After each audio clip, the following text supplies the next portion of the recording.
Selain memperketat pengamanan pintu masuk, baik bandara maupun pelabuhan, ada hal menarik lain dari perhelatan G20 ini. Total 14 kuda Belanda dilibatkan dalam pengamanan G20. Ke-14 kuda Belanda itu dihiasi dan ditempatkan di ring 3 pintu masuk lokasi pertemuan, termasuk lokasi yang juga akan dikunjungi para pemimpin negara. Lantas bagaimana jalannya KTT G20 hari ini, kita bergabung bersama dengan jurnalis Kompas TV yang saat ini berada di Nusa Dua, Badung, Bali. Kita akan coba mengetahui apa saja agenda Jokowi hari ini selama proses KTT G20 di hari pertama ini. Di dalam arena KTT bergabung saat ini ada Putri Oktaviani, sementara di luar arena KTT bergabung Dipo Nur Bahagia. Saya mau mulai dulu dengan Putri Oktaviani terlebih dahulu.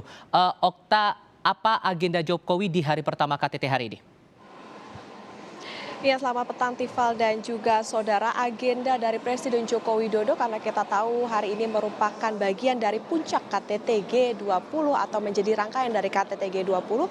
Maka kita tahu sejak pagi hari tadi, sejak pukul 8 WITA, Presiden Joko Widodo sudah mulai bertemu dengan sejumlah pemimpin negara dan juga organisasi di tingkat internasional di Apurva Kempinski, Bali. Ada sejumlah rangkaian yang diikuti Presiden Jokowi hari ini, di mana yang pertama adalah ada working session atau di sesi pertama ini membahas soal ketahanan pangan dan energi, kemudian yang kedua adalah untuk isu kesehatan.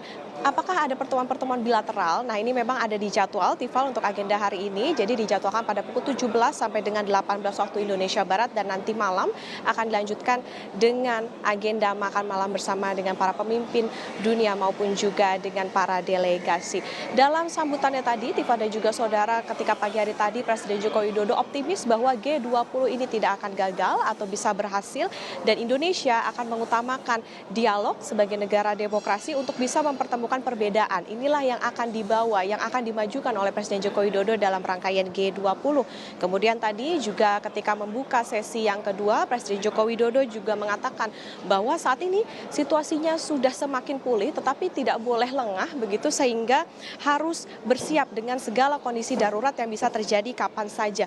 Dunia harus siap untuk bisa menghadapi ini. Misalnya dengan salah satunya adalah memperkuat arsitektur kesehatan global yang harus diperkuat dengan pandemic fund. Ini salah satu keberhasilan Indonesia dalam KTT atau dalam presidensi Indonesia di G20.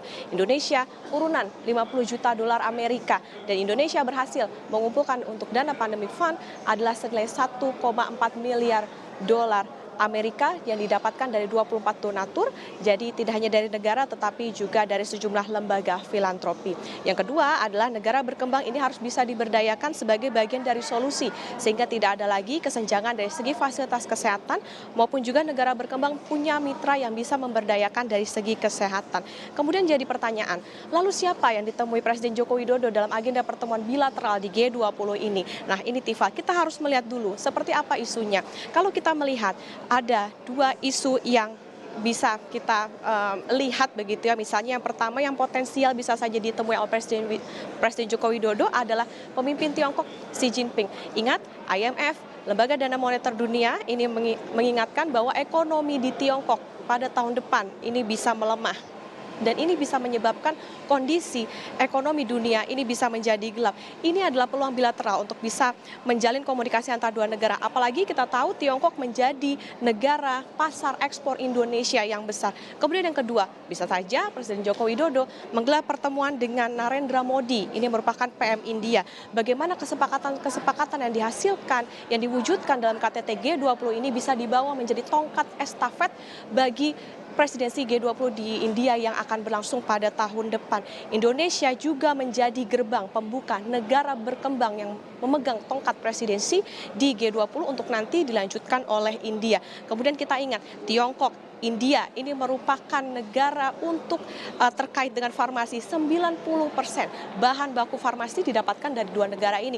Artinya secara garis besar kita tahu bahwa bahan-bahan farmasi didapatkan dari dua negara ini, sehingga Indonesia cukup bergantung dari segi farmasi maupun juga kesehatan di dua negara ini. Tentu kita nantikan seperti apa agenda hari ini dari Presiden Joko Widodo dan seperti apa nanti keputusan-keputusan yang bisa keluar dalam KTT G20. Tifal.